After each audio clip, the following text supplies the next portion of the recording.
warahmatullahi wabarakatuh. Perkenalkan, nama saya Nurul Aini Savitri. Di sini saya akan membahas tentang pemahaman menulis dan membaca. Lanjut, kita langsung ke videonya. Di sini teksnya. Praktik pinjaman online atau pinjol kian meresahkan masyarakat.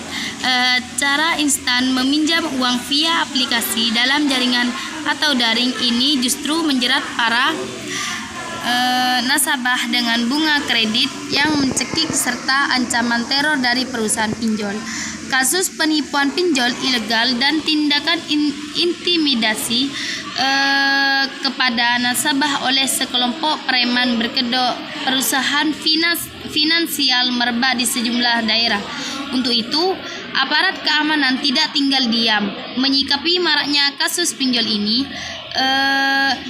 Kabid Humas Polda Metro Jaya Kombes Yusri Yunus mengingatkan masyarakat agar tidak mudah tergiur tawaran. Belum lama ini, aparat Polda Metro Jaya menggerebek kantor PT Indo Tekno Nusantara atau ITN di Grand Lake City, Tangerang terkait dugaan praktik pinjol ilegal. Perusahaan ini menggunakan 10 aplikasi ilegal dalam menjalankan bisnisnya. Ini edukasi kepada masyarakat. Jangan tergiur dengan tawaran fintech ini, sebab pada awalnya mereka menawarkan penawaran yang bagus, tapi kemudian menjerat nasabahnya, ujar Yusri Yunus, Kamis 11/10/2021. Pada penggerebekan tersebut, polisi mengamankan 32 orang, yakni manajemen dan karyawan perusahaan. Sebelumnya, unit kriminal khusus Satreskrim Polres Metro Jakarta Pusat juga menggebrak sebuah ruko di Cengkareng, Jakarta Barat, 13 September 2021 yang diduga digunakan sebagai kantor sindikat pinjol.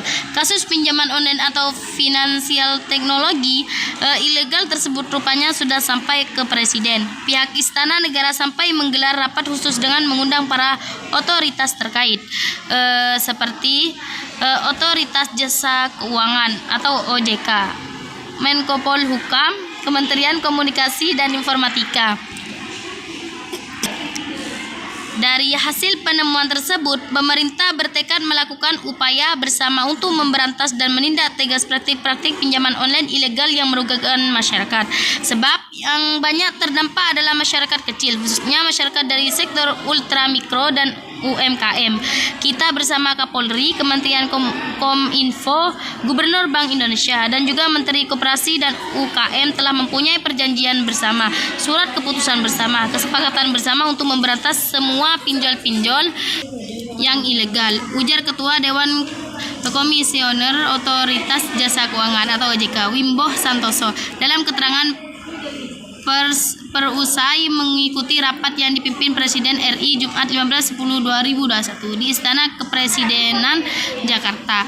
Jadi di sini soalnya kalimat penjelas belum lama ini aparat Polda Metro Jaya menggerebek kantor PT Indo Tekno Nusantara di Grand Lake City, Tangerang terkait dugaan praktik pinjol ilegal. Pada paragraf kedua teks di atas merupakan titik-titik kalimat utama: A. Pemerincian, B. Penambahan, C. Contoh, D. Sebab, E. Akibat. Yang masuk dalam paragraf kedua yang tadi itu masuk pemerincian, yaitu berarti opsinya A. Soal kedua yaitu kata berimbuhan yang tidak tepat penulisannya dalam teks tersebut adalah A. Penggerebekan, B. Pengamankan, C. Penemuan, D. Memberantas, E. Merugikan. Jadi C itu jadi penemuan C. Soal terakhir, kalimat yang tidak efektif dalam teks tersebut adalah A. Kasus penipuan pinjol ilegal dan tindakan intimidasi kepada nasabah oleh sekelompok preman berkedok perusahaan finansial merebak di sejumlah daerah. B. Perusahaan ini menggunakan 10 aplikasi ilegal dalam menjalankan bisnisnya. C. Pada penggerebekan tersebut, polisi mengamankan 32 orang, yakni manajemen dan karyawan perusahaan.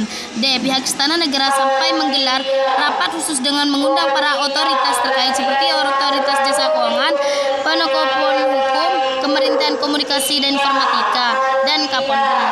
Yang yaitu sebab yang banyak terdampak adalah masyarakat kecil, khususnya masyarakat dari sektor ultra, mikro, dan UMKM. Jadi yang benar dalam kalimat yang tidak efektif itu adalah B. Perusahaan ini menggunakan 10 aplikasi ilegal dalam menjalankan bisnisnya. Cukup sekian pembahasan dari saya, kurang lebihnya mohon maaf. Assalamualaikum warahmatullahi wabarakatuh.